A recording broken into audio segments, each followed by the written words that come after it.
Ваша улюблена Трускавецька. Відтепер в новому дизайні. Зустрічайте! Спеціальний ефір на Радіо НВ триває, друзі. Мене звуть Юля Петрова. Зараз будемо говорити про можливості українських дронів і не тільки. І на прямий зв'язок зі студією виходить Анатолій Храпчинський, заступник генерального директора компанії з виробництва засобів радіоелектронної боротьби, експерт із авіації. Пане Анатолію, добрий день. Слава Україні! Рада вас чути, бачити в нашому ефірі.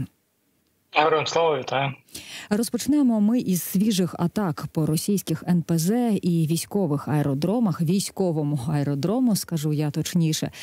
Тож телеграм-канали публікують відео атаки у місті Туапсе, там горів нафтопереробний завод, а в Морозовську, ми знаємо, це Ростовська область Російської Федерації, і тут розташований військовий аеродром, зафільмували величезний стовп чорного диму. Російські Міноборони заявили впродовж ночі засоби ППО нібито збили 75 українських безпілотників на територію РФ, і в акваторії Чорного і Азовського морів. Додамо сюди ще вчорашню атаку, яка у Криму відбулася, зокрема по військовому аеродрому біля Джанкоя. Скажіть, а що розуміємо про ці атаки? Потужно, масовано і, судячи з реакції росіян, влучно? Насправді так. Тут слід зауважити, що б'ємо, здебільшого вже почали бити активно по російських аеродромах. Тут давайте пригадаємо удари по, знов-таки це вже другий удар по Морозовську, якщо не помиляюсь. Міллєрово, тут слід зауважити, що в Міллєрово, коли нещодавно влучили, то було удар по складу паливно-мастильних матеріалів, а також був удар по безпосередньо зони ремонту і обслуговування літаків. Це дуже важливий об'єкт, тому що літаки, які активно приймають участь у бойових діях, потрібна постійно там предпольотна, післяпольотна, міжремонтна, там різні ресурсні роботи, і здійснювали саме в цьому приміщенні. Тому позбавити росіян матеріально-технічної бази для того, щоб готувати літаки, це дуже потужно. Зрозуміло, що ми всі очікуємо там шалених ударів по злітно-посадковій смузі, перемешані з землею літаки Су-34, Су-35, але тут слід зауважити, що прицільні удари нашими безпілотними авіаційними системами теж доволі непогані дають результати і б'ють по суттєво важливих об'єктах Російської Федерації. Таки це і склади з озброєнням, і безпосередньо ті ж самі НПЗ, які забезпечують паливом ці ж літаки. А про Морозовськ більш докладно розкажіть, будь ласка, не перша атака українських дронів по цьому військовому аеродромі. Що там базувалося колись і що могло б базуватися зараз? Там базуються літаки тактичної авіації Су-34, Су-30, Су-35, і це ті літаки, які здійснюють удари крилатими авіаційними бомбами і ракетами малої і середньої дальності по прифронтовій, по прикордонній зоні. Тому, в принципі, тут слід зауважити, що це такий напрямок, який росіяни доволі активно використовували для нанесення ударів по нашим об'єктам за рахунок крилатих авіабомб. Треба згадати, що минулого разу було пошкоджено декілька ангарів і декілька літаків було пошкоджено. Тут слід дочекатися ж таки супутникових знімків, побачити, що на цей раз було уражено. Знов таки ми бачимо системність проблематики Російської Федерації щодо захисту проти таких безпілотних авіаційних систем, тому що навіть після колишніх прильотів вони не здійснили певних мірок безпеки, не зробили певний захист. І цим треба користуватися, цим треба і далі використовувати для нанесення подальших ударів, для того, щоб зменшувати можливості росіян. Тому що, в принципі, головна задача зараз позбавити Росію можливості розташовувати тактичну авіацію на відстані до 300 кілометрів від кордонів України. А чому 300 кілометрів? Чому ви називаєте саме таку цифру? Я думаю, що це більш доступна зона, яку ми можемо уражати за рахунок наших безпілотних авіаційних систем. Додатково тут би допомогла б участь наших західних партнерів з дозволом на нанесення ударів по цих аеродромах засобами західного зразка. Це ми кажемо про ракети Атакамс або Storm Shadow Scalp. Це суттєво посилило і позбавило можливості Росії розташовувати на такій відстані літаки, що збільшило б логістичну складову Російської Федерації. Це безумовно зменшило навантаження по озброєнню, яке б могли б нести літаки на відстані, якщо вони будуть працювати з дальніх аеродромів і так далі. Тобто тут низка систем, які зменшують можливості росіян. І знов-таки тут слід зауважити, що, звісно, що системи безпілотні допомагають, але продовжуємо далі активно наголошувати на допомозі на відкриття можливості з боку наших західних партнерів і розширення географії застосування зброї західного зразка. Ну і про самі українські дрони, звісно, якщо ми не видаємо зараз якихось таємниць, розкажіть, будь ласка, чим атакують українці подібні об'єкти, як такі удари можна посилити, покращити? Ну, знов-таки, з урахуванням безпекових мірок, я ніколи не називаю назви цих БПЛА, тому що ворог активно слідково і намагається наносити удари по виробництвах. Тому тут би я зазначив, що в Україні є низка ефективних засобів ударних ППЛА, які дозволяють нам використовувати їх на різних відстанях з різним корисним навантаженням. Слід зауважити, що більшість систем працюють в режимі реального часу, тобто ми можемо бачити, як наводитися і навіть наводити їх, донаводити окреме БПЛА безпосередньо на цілі. Це, до речі, до того, що росіяни останнім часом активно публікували відео, як російські орлани відслідковують удари, наприклад, ракетами балістичними. То слід зауважити, що Україна давно це робить, і українські БПЛА розвідувальні давно моніторять повітряний простір навіть на території Російської Федерації, допомагаючи іншим БПЛА наводитись точніше на ціль. Ще планувала з вами поговорити про російські безпілотники, тому що у ніч проти 20 липня вони, коли атакували Київ і Київщину, то у повітряних силах виявили один якийсь незрозумілий новий дрон від росіян. Будемо про нього говорити. Але сьогодні з'явилася новина, яка привернула мою пильну увагу, так би мовити. Американські міжконтинентальні стратегічні бомбардувальники Б-52 здійснили навчальний політ біля кордону Російської Федерації у Фінляндії. В Росії одразу відреагували, в небо підіймали винищувачі Міг-29. Скажіть, а що нам розуміти про цю новину? Це така гра на нервах у росіян, відповідь на ядерні погрози Путіна? Поясніть, будь ласка.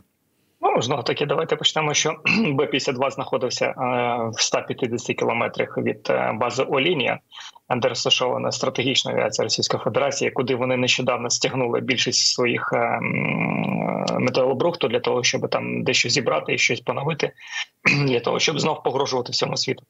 Але тим не менше, за рахунок того, що певні країни долучилися до альянсу НАТО, це дозволяє більш потужно працювати при кордоні Російської Федерації. Це показує Росії, що в будь-якому випадку вона не така захищена, як вони собі уявляють. Я думаю, що дедалі більше буде таких прольотів американської стратегічної авіації повз кордони Російської Федерації. Тепер повернемося до питання того невідомого дрону. Тож в ніч проти 20 липня командування повітряних сил поінформувало, відзвітувало. Ворог для атаки по Україні використав не лише ракети та дрони камікадзе типу «Шахед», а ще один новий дрон невстановленого типу. Його успішно збили разом із 13 шахедами. А в неділю з'явилося фото цього дрона. От що про нього можете сказати? Ну, крім того, що літає він на надмалій висоті 20-30 метрів.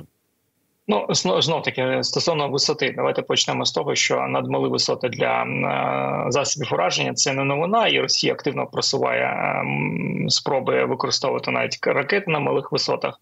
В принципі, це головна задача, з якою треба зараз буде боротися за рахунок створення певних радіолокаційних систем, які дозволять виявляти низьколітаючі повітряні сили.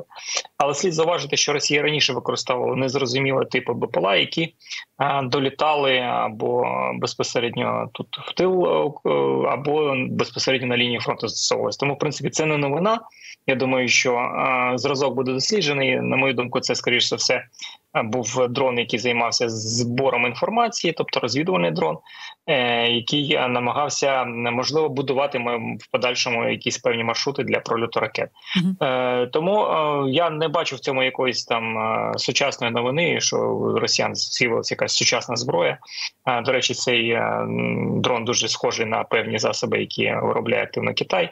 Тому я не думаю, щоб там щось було надсучасне і таке дивне. Безумовно, треба дочекатися до повної перевірки цього дрону, що можна буде з нього отримати інформацію, яку інформацію отримував, для чого він здійснював цей польот. Але тут, знов-таки, повернусь до основної мети, яку зараз ми повинні відпрацьовувати, це створення системи радіолокаційного поля низьковисотного, яка дозволить нам виявляти низьколітаючі цілі, тому що насправді це виклик, який постав перед всім світом, тому що більшість засобів, які зараз використовуються для ударів, це безпілотні авіаційні системи, які можуть літати на малих висотах, які можуть літати на малих швидкостях і мають малий об'єм для того, щоб виявляти класичну систему радіолокації. Тому тут треба створювати нові системи, які дозволять робити щільне таке покриття радіолокаційне для того, щоб виявляти такі можливі зальоти таких ударних або розвідувальних безпілотників. Ну, таки тут слід брати до уваги, що таких засобів треба дуже багато, тому що з огляду на географію Землі, ландшафт Землі, тут треба розуміти, що можливості радіолокації на низьких висотах доволі обмежені, і тому треба буде будувати дуже багато таких засобів для того, щоб унеможливити проникнення таких засобів ураження з боку ворога. Про F-16 для України також планувала з вами поговорити. Тут речник Української добровольчої армії «Південь» Сергій Брачук заявив, що Росія шукає винищувачі F-16 по всій Україні, що давно дано завдання всім, починаючи від ждунів і закінчуючи більш серйозними структурами, шукати ці самі F-16 на території нашої держави. Також він повідомив, що Російська Федерація намагається нав'язати думку, що ці літаки вже патрулюють Одесу. Ну тут мене запитають, чому Одесу, чому саме Одесу, чому тільки Одесу? І навіщо взагалі такі історії поширювати самій Російській Федерації? Ну, насправді, Росія, давайте почнемо з того, що Росія дуже боїться F-16, тому що вона розуміє, що у випадку застосування літаків F-16 буде розкрита найважливіша таємниця Російської Федерації, що всі літаки, які експлуатує Росія, ніякого вони не 4-го плюс покоління. А єдиний літак 4-го плюс натяжкою покоління – це може бути літак тільки Су-57. Тому, в принципі, це занепокоєння ми бачимо і розуміємо, що вони хочуть наносити удари безпосередньо по базах, де будуть стояти літаки, і ні в якому випадку не хочуть, щоб ці літаки підіймалися або працювали в повітряному просторі. Чому вони Одесу беруть? Ну, зрозуміло, що Росія претендує на Одесу і бачить в неї російське місто, тому, я думаю, вони акцентують більше вже це тут такі робота російської пропаганди на відчуттях, типу щось російське місто вже патрулюють F-16. Але тим не менш, давайте почнемо з того, що насправді щодо отримання літаків F-16, наразі ми як ніколи найближче до цієї мети. Зрозуміло, що кількість літаків, які ми перший час отримаємо, буде відрізнятися від наших очікувань, але слід зауважити, що це суттєво допоможе закрити повітряний простір, тому що за рахунок роботи тих самих радіолокаційних систем це дозволить знешкоджувати будь-які повітряні цілі, які будуть наближатися до міста або до кордонів України. Але знов-таки треба не забувати про підход нової філософії застосування літаків F-16, тому що насправді тут слід зауважити, що і про це кажуть навіть і американські генерали, і американські пілоти, що треба змінювати підход до застосування, тому що літак F-16 найпотужніший, і іноді деякі можливості цього літака будуть відкриватися під час, наприклад, виконання бойових задач. Тому треба надавати певну можливість певної ініціативи безпосередньо пілотам.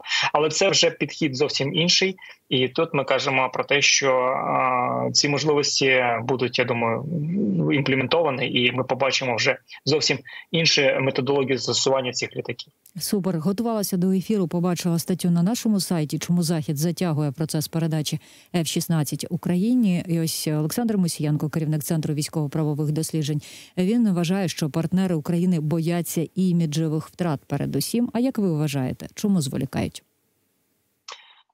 Насправді тут не йдеться про іміджеві якісь удари, тому що ніхто, як Сполучені Штати, ніхто, як інші країни західні, наші партнери розуміють, що це війна і, можливо, втрати. Не треба ідеалізувати, що у нас немає ніяких втрат, навіть сучасних там західних зразків озброєння. Тут треба зрозуміти, що ту техніку, яку нам надають для посилення повітряного простору, літаки F-16, посилення засобами дальнього радіолокаційного виявлення СААП, міражі, вони дуже скоординовані і правильно підібрані один до одного. І якісне використання цих засобів дозволить суттєво вплинути на можливість театру бойових дій. Тому що насправді зрозуміло, що застосування, наприклад, таких літаків потребує більш щільної підготовки. І я би зазначив, що, в принципі, якщо ми кажемо про перепідготовку пілотів, навчених пілотів до експлуатації літаків F-16, це зайняло близько 3-4 місяців. А все решта часу пілоти відточували свою майстерність, відточували можливість працювати так би мовити, з іншими екіпажами, працювати навіть можливими засобами радіолокації на кшталт СААБів шведських.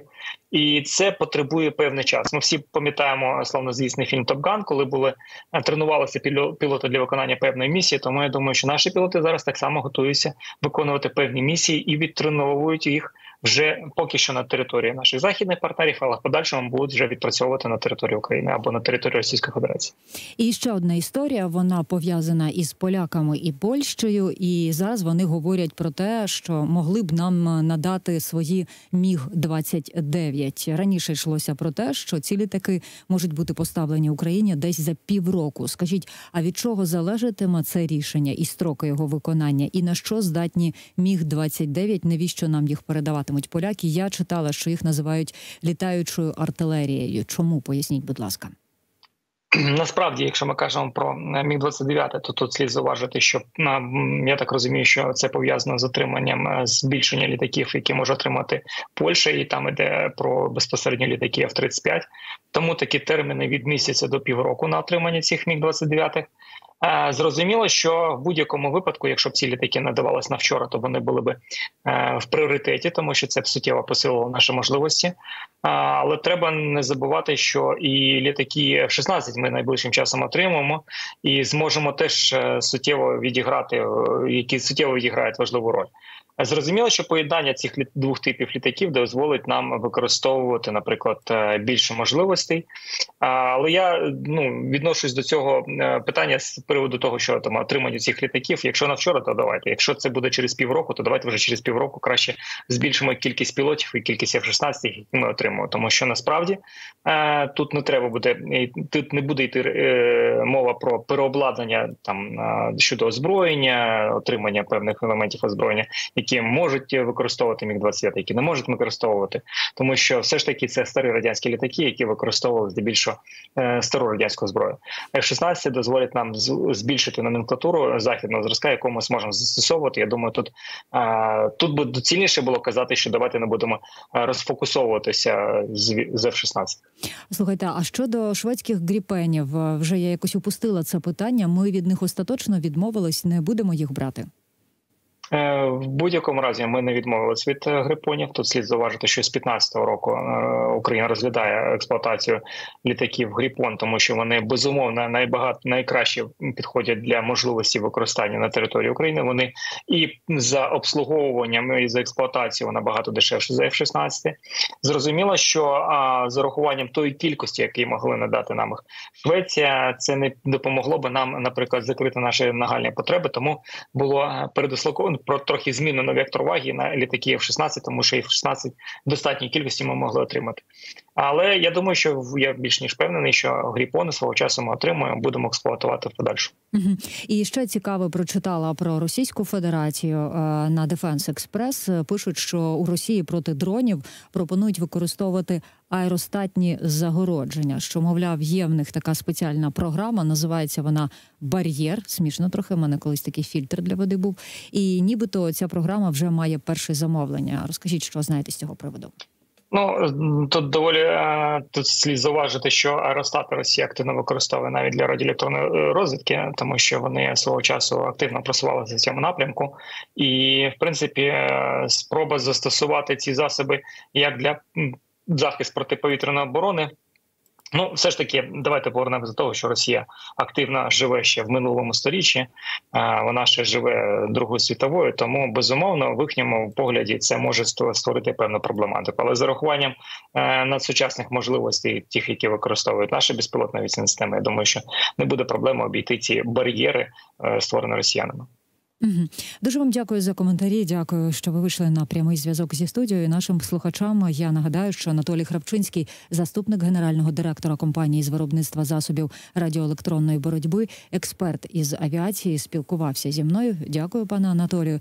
А перед тим, як перейти в наступну ефірну годину, розкажу наступне. На Харківщині через російську атаку постраждали 2 жінки. Це найсвіжіша інформація. 22 липня армія РФ обстріляла села Подоли та Сенькове Куп'янського району Харківщини.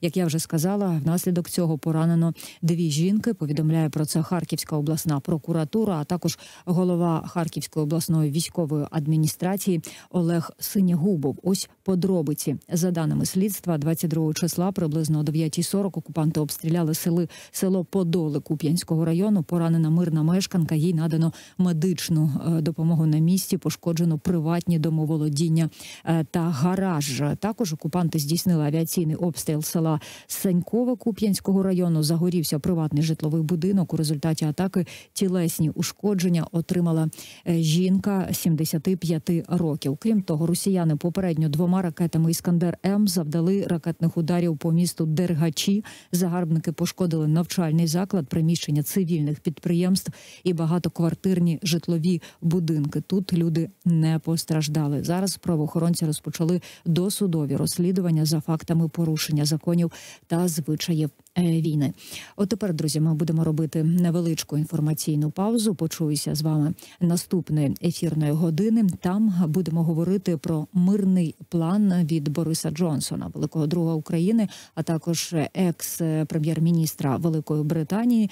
Чи дійсно узгодив він його із Трампом? Що Трамп в цьому сенсі може зробити? Чи дійсно вони готові діяти спільно і що з того Україні? От про це будемо говорити. Поки невеличка інформаційна пауза. Повернуся до вас буквально вже за кілька хвилин. Обов'язково почуємось. Дочекайтеся.